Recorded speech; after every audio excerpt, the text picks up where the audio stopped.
What's happening, everybody? Justin, Bridgewater's Finest on YouTube, Blockbuster_guy on Twitter, and welcome to the Week 6 episode of my NFL Pick Show for the 2012-2013 NFL season. Last week, of course, as you remember, I broke out my little dance because I had a really good week with my picks last week, and this week, breaking out the little dance again, because I had another excellent week this week, and it's time to talk about it. As always, before we get to the picks, we're just going to talk about a couple of the big things that happened in the NFL in Week 5. One of the three undefeated teams that were left in the NFL fell in Week 5. The Arizona Cardinals went out and put up a little bit of a stinker against the St. Louis Rams, a game that everybody thought was, I think, very winnable for them. And, there are some ways that I think Arizona may have gotten exposed in this game. I know that's such a contentious word to use, but Arizona may have been exposed a little bit in this game. They lose 17-3, convincingly, 2-possession loss, to a team that at the time, obviously they're a divisional opponent in St. Louis, who at the time was only 2-2, so they were only a 500 team, scoring fewer points than their defense was giving up. Their defense was at the time allowing around 23 points a game, and that's around the clip that Arizona was scoring around 23 points a game. Unfortunately, Arizona could not protect Kevin Kolb at all game. St. Louis recording 9 sacks, the most they've had since the 90s. You shouldn't be allowing 9 sacks to the St. Louis defense. Props to them. They played very well. But Arizona's offensive line, not really looking the greatest. They were exposed in the fact that they have absolutely no run game. They could not get a run established at all against St. Louis. Worse being, Williams gets hurt. Who's their primary runner, Ryan Williams, I believe it's Ryan, gets hurt in this game. I can't remember if they said he was done for the season or if he's just out for a while or what it was. But that's going to hurt Arizona even more because they got nobody behind him. Arizona, I think, is going to be in for a world of hurt here, and unless they're playing very winnable games, it's going to be hard to pick with Arizona because if they can't run the ball, then they have to pass the ball, and if they can't protect Kevin Kolb, they can't pass the ball either. The other two undefeated teams, of course, Houston and Atlanta, remain perfect. They both win their games. Both of those games were relatively close, though, but they did, of course, play well enough to win. And, of course, I think the big story out of Week 5, Robert Griffin III concussed in the game against Atlanta. I think a second later, and that probably would have been a personal foul, but it was pretty well just sort of a bang-bang play, and it's hard to call that, an intentional sort of personal foul. Now, RG3 was diagnosed with a concussion. He is expected to practice Wednesday, which is today, the day I'm recording this, so he is scheduled to practice. No guarantee whatsoever that he's going to play in the game. He has, according to the Redskins anyway, he hasn't had any sort of post-concussion symptoms like headaches or dizziness or anything like that. I think he worked out yesterday on a stationary bike, and that all seemed to go well. But again, they really won't know until he gets out there practicing. Obviously, no contact because they're going to want to keep their franchise quarterback safe. I have to run with the assumption that RG3 is probably not going to play in this game. Washington has to be very careful with a young quarterback like RG3, and he is their whole franchise. He is the future of the franchise. So why, in his rookie year, put him out there the game after he suffered a concussion and risk something else happening? Not to mention, they're playing a quite solid defense in the Minnesota Vikings with pass rushers that can get to Robert Griffin. So it just seems to me that it would be kind of dumb to play him in this game. It's not really a meaningful game. It's Week 6. If RG3 does not go in Washington's game this week, of course their backup, whose name eludes me now, he did throw a long touchdown pass to Santana Moss in relief of Robert Griffin last week, but he also threw up 2 costly interceptions late in the game that really cost Washington that game against Atlanta, or at least cost them the opportunity to come back and maybe tie the game. Let's take a look at how my platinum, gold, silver, and bronze picks did in week number 5. Of course, we'll start with the big one, the platinum pick. I had the Chicago Bears going out and beating the Jacksonville Jaguars. Not only did they do that, they curb stomped the Jacksonville Jaguars 41-3. A huge showing all around for the Chicago Bears. Chicago might be one of these teams that's sort of flying under the radar in terms of everybody's talking about Super Bowl contenders. Chicago might be in there. The gold pick, I had the San Francisco 49ers beating the Buffalo Bills. Once again, I repeat, curb stomp. San Francisco 45, Buffalo 3. All kinds of problems for the Bills. They spent all that money on getting pieces for their defense, and they're just getting picked apart. The silver pick, I had the New York Giants beating the Cleveland Browns. This was a closer game than I thought it was going to be. Giants go out and put up 41 on Cleveland. Cleveland puts up 27 on the Giants. I got to wonder what's wrong with that Giants, the secondary especially. But, Cleveland does put up 27 points, but not enough to keep pace. Giants win 41-27. And my bronze pick, which was sort of contentious, the New England Patriots.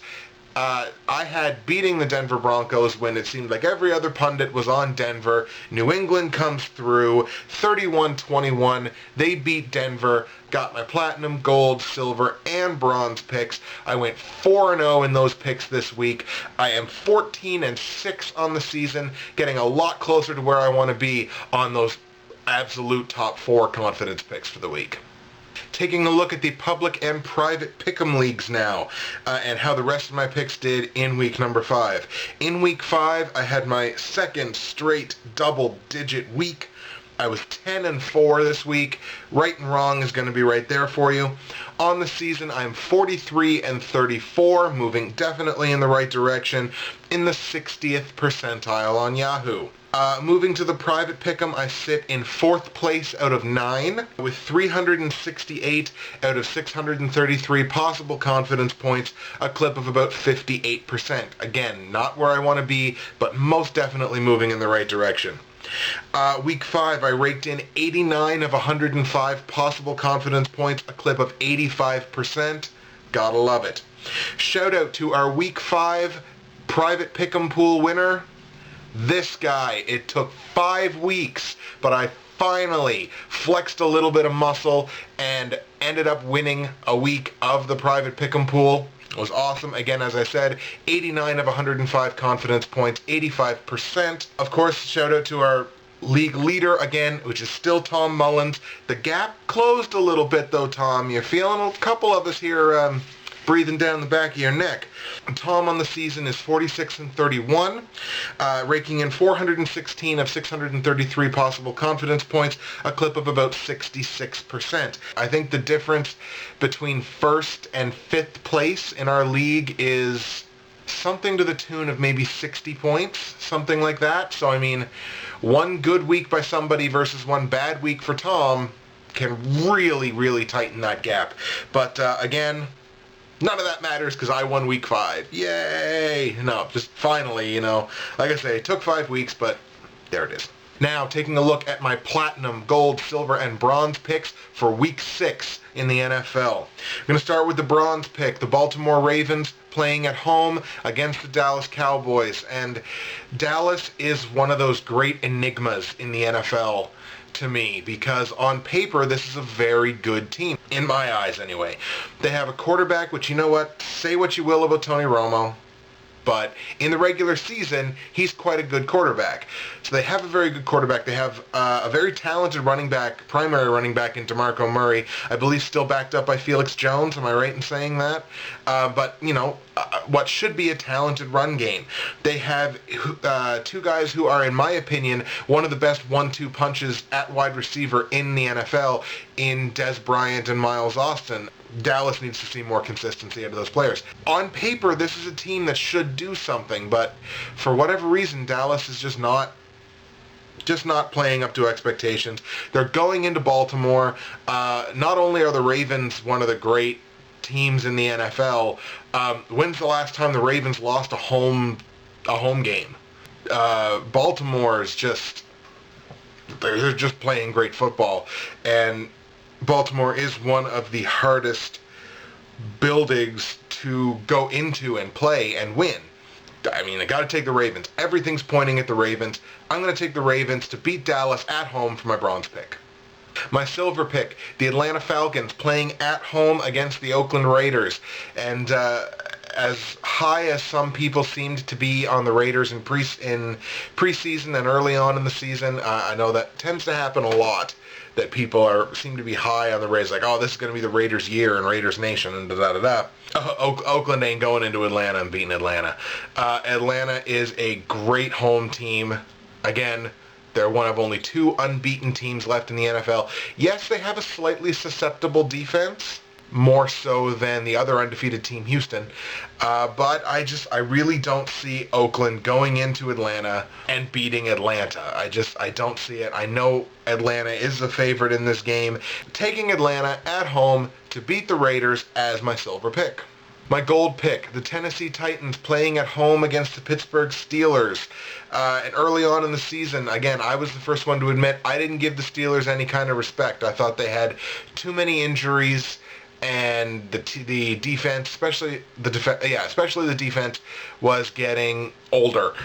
But Pittsburgh has played very well so far this season. I believe they're 3-1 because I know they've had a bye week. And Tennessee is just, what the hell is going on in Tennessee? Their defense can't stop anybody. Chris Johnson can't get more than 3 yards on a run to save his soul. They don't know, their primary future quarterback is injured.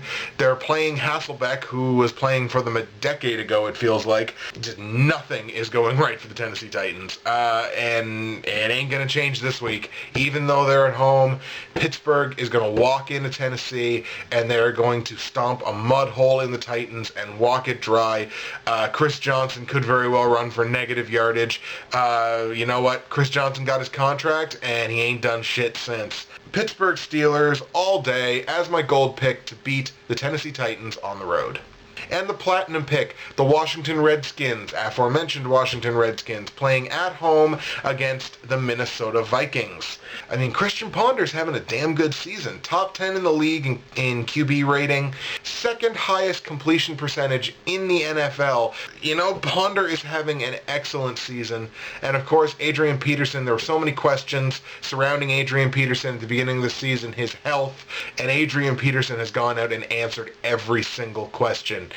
He's back to being a consistent, reliable, healthy 25-touch, 3-down back. You know what I mean? Like, AP having an excellent season.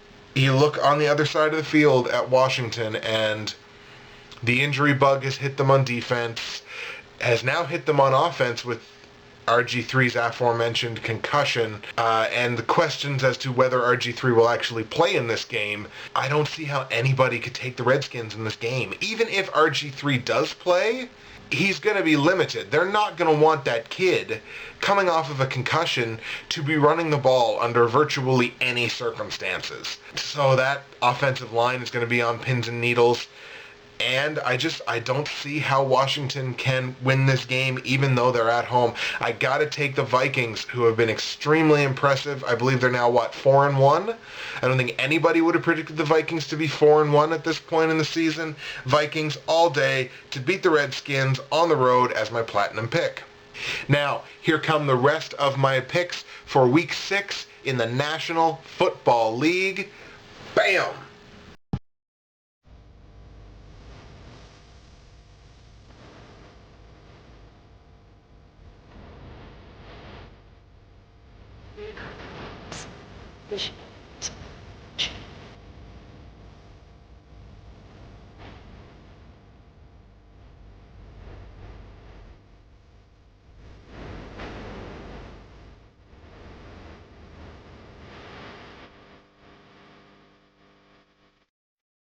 That's the show for you this week, folks. Comments, hate, and love in the comments section below. Want to see some of your picks. If you agree, disagree, that's perfect. I love good conversation about football. Hope you're checking out this show. Hope you're checking out the UFC picks on the channel. Hope you're checking out the Borderlands 2 Let's Play on the channel, all 12 of you that seem to be watching that. Again, know there's a lot of competition out there, and I thank you so much for your patronage and coming back and watching these videos every week. Justin, Bridgewater's Finest on YouTube, Blockbuster_guy on Twitter, NFL Week 6, Gotta love the game of football.